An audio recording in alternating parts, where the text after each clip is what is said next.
ನಮಸ್ಕಾರ. ನಾವು ಜಗತ್ತಿನ ಎಲ್ಲರ ಬಗ್ಗೆಯೂ ತಲೆಕೆಡಿಸಿಕೊಳ್ಳುತ್ತೇವೆ. ಗೆಳೆಯರು, ಶತ್ರುಗಳು, ಸೆಲೆಬ್ರಿಟಿಗಳು ಎಲ್ಲರ ಇತಿಹಾಸ ನಮಗೆ ಗೊತ್ತು. ಆದರೆ ನಮಗೆ ನಮ್ಮ ಬಗ್ಗೆ ಎಷ್ಟು ಗೊತ್ತು? ಆಚಾರ್ಯ ಚಾಣಕ್ಯರು ಹೇಳುತ್ತಾರೆ, ಯಾರು ತನ್ನ ಸ್ವಂತ ಸಾಮರ್ಥ್ಯ ಮತ್ತು ದೌರ್ಬಲ್ಯವನ್ನು ಅರಿತಿಲ್ಲವೋ ಅವನು ಕುರುಡನಿಗಿಂತಲೂ ಅಪಾಯಕಾರಿ.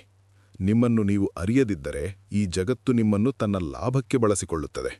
ಇಂದು ನಾವು ನಿಮ್ಮ ಅಸಲಿ ಗುರುತನ್ನು ಕಂಡುಕೊಳ್ಳುವ ಚಾಣಕ್ಯನ 3 ಕ್ರಾಂತಿಕಾರಿ ಸೂತ್ರಗಳನ್ನು ತಿಳಿಯೋಣ. 1. ನಿಮ್ಮ ಸಾಮರ್ಥ್ಯದ ಅರಿವು. Know your strength. ಚಾಣಕ್ಯರ ಮೊದಲ ಕಟು ಸತ್ಯ ಇಲ್ಲಿದೆ. ನಿಮ್ಮ ಮಿತಿಗಳು ನಿಮಗೆ ತಿಳಿದಿರಲಿ. ಆನೆಗೆ ತನ್ನ ಶಕ್ತಿ ತಿಳಿದಿರುವುದರಿಂದಲೇ ಅದು ಕಾಡನ್ನೇ ಆಳಬಲ್ಲದು. ಚಾಣಕ್ಯನ ಪ್ರಕಾರ ನೀವು ಯಾವ ಕೆಲಸಕ್ಕೆ ಲಾಯಕ್ಕೂ ಮತ್ತು ಯಾವುದಕ್ಕೆ ಅಲ್ಲ ಎಂಬುದು ನಿಮಗೇ ಮೊದಲು ತಿಳಿದಿರಬೇಕು. ಬೇರೆಯವರನ್ನು ನೋಡಿ ನಕಲು ಮಾಡಬೇಡಿ. ನಿಮ್ಮಲ್ಲಿರುವ ಆ ಒಂದು ವಿಶೇಷ ಪ್ರತಿಭೆ ಯಾವುದು? ನೀವು ಯಾವುದರಲ್ಲಿ ಶ್ರೇಷ್ಠರಾಗಬಲ್ಲಿರಿ? ಇದನ್ನು ಅರಿಯದವನು ಅಜೀವಪರ್ಯಂತ ಗುಲಾಮನಾಗಿಯೇ ಉಳಿಯುತ್ತಾನೆ.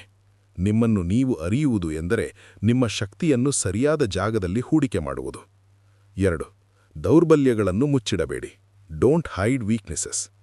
ನಾವು ನಮ್ಮ ದೌರ್ಬಲ್ಯಗಳನ್ನು ಜಗತ್ತಿನಿಂದ ಮುಚ್ಚಿಡುತ್ತೇವೆ, ಆದರೆ ಕರಾಳ ಸತ್ಯವೇನೆಂದರೆ ನಾವು ನಮ್ಮಿಂದಲೇ ಅದನ್ನು ಮುಚ್ಚಿಡಲು ಪ್ರಯತ್ನಿಸುತ್ತೇವೆ.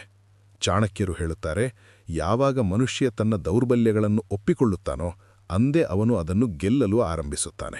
ನಿಮ್ಮ ಕೋಪ, ನಿಮ್ಮ ಆಲಸ್ಯ, ನಿಮ್ಮ ಭಯ ಇವುಗಳನ್ನು ಗುರುತಿಸಿ. ಶತ್ರುವಿಗೆ ನಿಮ್ಮ ದೌರ್ಬಲ್ಯ ತಿಳಿಯುವ ಮೊದಲೇ ನೀವು ಅದನ್ನು ಸರಿಪಡಿಸಿಕೊಳ್ಳಬೇಕು.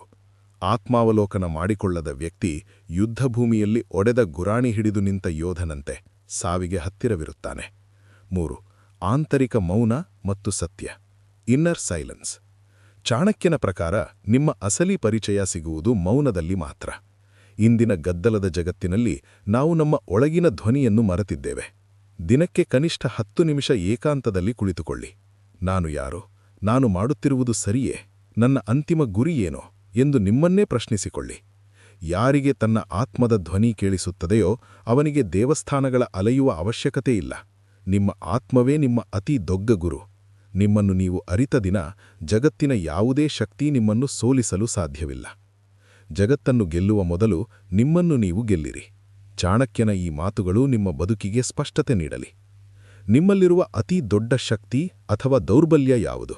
ಕಾಮೆಂಟ್ನಲ್ಲಿ ಧೈರ್ಯವಾಗಿ ತಿಳಿಸಿ. ತನ್ನನ್ನು ತಾನು ಕಳೆದುಕೊಂಡು ಗೊಂದಲದಲ್ಲಿ ಬದುಕುತ್ತಿರುವ ನಿಮ್ಮ ಗೆಳೆಯರಿಗೆ ಈ ವಿಡಿಯೋ ಶೇರ್ ಮಾಡಿ ಅವರ ಅಸ್ತಿತ್ವಕ್ಕೆ ಬೆಳಕಾಗಿ. ಸಬ್ಸ್ಕ್ರೈಬ್ ಆಗಲು ಮರೆಯಬೇಡಿ. ಸತ್ಯದ ಹಾದಿಯಲ್ಲಿರಿ.